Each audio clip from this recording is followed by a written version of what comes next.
step-by-step guide on how you can transfer money from Affirm to your bank account. First, you will need to open up the Affirm app. You want to launch the app on your phone or go to affirm.com on your browser. You will then go into savings or available balance. You want to tap on the savings account or where the funds are. If you have money from refunds, payments, or rewards, it is going to show there.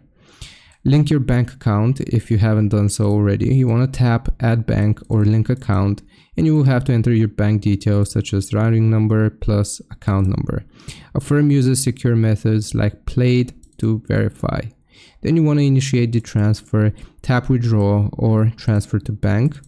Enter the amount you want to move, confirm the linked account, and you will click on transfer. Wait for completion. Transfers usually take 1 to 3 business days. You get a notification or email when it's complete, and your funds will arrive in your bank account soon. Hope this helps. Leave a like and sub, and I'll see you next time.